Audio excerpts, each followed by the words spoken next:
Seringkali kita tuh ngira kalau berhemat adalah langkah awal menuju kekayaan. Karena memang dari kecil kita tuh udah diajari untuk menghemat uang yang kita punya, supaya uang itu bisa tertabung ya kan? Nah, ngomongin soal hemat, kita harus paham dulu nih kalau hemat itu berbeda ya sama pelit. Karena kalau hemat itu berusaha mengelola uang dengan hati-hati untuk menghindari pemborosan dan lebih mempertimbangkan nilai dan kebutuhan. Nah, kalau pelit itu usaha seseorang yang menahan pengeluaran secara berlebihan dan lebih egois. Kenapa lebih egois? Karena orang yang pelit itu nggak mau keluar uang untuk membantu sesama dan nggak mau keluar lebih banyak pengeluaran lainnya sekalipun itu memang penting. Walaupun hemat dan pelit ini berbeda, tapi nggak bisa kita pungkiri ya kalau banyak orang yang pelit tapi berkedok hemat untuk menghindari stigma buruk dari sifat pelit itu sendiri. Karena seringkali berhemat itu punya stereotip kalau hal itu memang baik. Bahkan pepatah dari nabung pangkal kaya juga dikaitin sama hemat pangkal kaya. Nah, ini jadi miskonsepsi, yang ada orang yang bilang kalau mau kaya itu harus pelit, padahal emang dianya aja yang nggak bisa bedain mana hemat mana pelit. Dari kecil kita emang udah nggak asing kan sama ajaran berhemat untuk menabung. Sebenarnya ini nggak sepenuhnya salah ya, karena di beberapa situasi, hal ini bisa baik juga untuk terhindar dari masalah finansial di waktu yang akan datang. Tapi pernah nggak sih lo mikir, gue udah hemat tapi gue nggak kaya-kaya ya? Apakah yang diajarin selama ini ke kita dari kecil itu salah, atau memang ajaran itu udah nggak relevan lagi saat ini? Nah, kalau lo pernah ngerasain itu, gue rasa video ini cocok banget nih sama lo. Karena di video ini, gue akan rangkum perspektif pribadi, ditambah literasi-literasi yang pernah gue baca, supaya video ini bisa bermanfaat buat lo. So, jangan lupa simak sampai habis. Setiap orang pasti punya taraf hidup masing-masing dan punya definisi kaya masing-masing. Ada yang ngerasa punya 1 miliar udah kaya, tapi coba kita asumsikan, kalau kita semua punya keyakinan yang sama. Kalau kaya itu punya uang minimal 1 miliar rupiah. Dengan prinsip hemat itu pangkal kaya. Kita ambil contoh deh. Ada orang yang gaji 5 juta rupiah per bulan. Anggap orang itu udah hemat banget, tapi kan orang itu nggak melulu gaji 5 juta, pasti gajinya bakal naik. Betul, tapi faktanya presentasi kenaikan gaji itu selaras sama kenaikan inflasi. Bahkan biasanya lebih kecil. Jadi gimana pun, uang itu bakal berkurang secara processing power dari tahun ke tahun. So, apakah hemat itu percuma? Enggak juga, karena gunanya berhemat itu ya untuk persiapan hal-hal yang nggak terduga.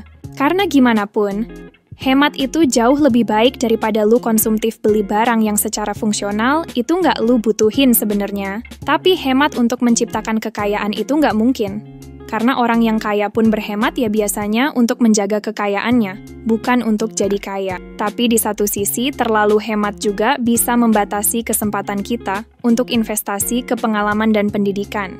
Yang mana hal itu sebenarnya bisa ngebuat kita menjalani hidup yang lebih optimal. Satu-satunya alternatif kalau lu nggak bisa berhemat adalah naikin pendapatan. Gue bisa bilang, alternatif ini memang nggak semudah kayak berhemat. Tapi kalau lu cuma nahanan pengeluaran, sedangkan pendapatan lu memang di situ-situ aja, lu akan banyak mengorbankan rasa penasaran lu. Misal, lu dari dulu pengen liburan ke suatu tempat, tapi karena pendapatan lu terbatas, dan lu merasa sekali pergi itu ngabisin banyak tabungan, ya mau nggak mau, lu harus milih salah satu. Antara maksain liburan tapi melanggar prinsip hemat lu, atau ngorbanin rasa penasaran itu demi berhemat. Tapi di satu sisi, naikin income doang tanpa skill manage keuangan, itu ya percuma juga, bakal habis-habis juga. Bedanya taraf hidup lu yang ini lebih tinggi daripada sekedar berhemat. Tadinya lu makan di warteg biar hemat, sekarang pendapatan lu tinggi makannya di restoran yang lebih mahal, ya walaupun akhirnya habis-habis juga kalau boros. Nah, tapi gimana nih caranya buat naikin pendapatan itu sendiri? Satu-satunya cara realistis yang gue percaya adalah belajar. Gue percaya kalau penghasilan yang kita punya sekarang adalah gambaran skill kita saat ini. Kalau misal lu adalah seorang videographer, pendapatan lu hanya berasal dari skill videografi yang lu punya di profesi itu. Tapi kalau lu punya skill editing juga, skill lu akan dibayar lebih mahal. Apalagi kalau misal lu juga punya skill content creator, pendapatan lu akan lebih tinggi daripada cuman nge-stack di satu keahlian. Gue setuju sih kalau kita harus pilih skill mana yang dihasta terus, tapi skill itu juga punya turunan lainnya. Jadi sebenarnya, kalau income masih terbatas, menurut gue hemat untuk dana darurat itu memang wajib, karena hidup ini nggak ada yang tahu apa yang bakal terjadi. Fungsinya hemat itu adalah ngindarin pengeluaran yang nggak penting. Tapi daripada hemat yang terlalu berlebihan, lebih baik uangnya dipakai untuk meningkatin skill. Yang mana itu bisa naikin income lo. Karena menurut gue, naikin income itu lebih baik daripada sekedar berhemat. Tapi kalau bisa sih, ya, keduanya justru bagus. Nah, jadi hemat itu buruk atau enggak? Buruk atau enggaknya itu tergantung gimana situasi lu saat ini. Kalau lu merasa kurang aman, hidup hemat itu bisa jadi cara buat terhindar dari masalah finansial.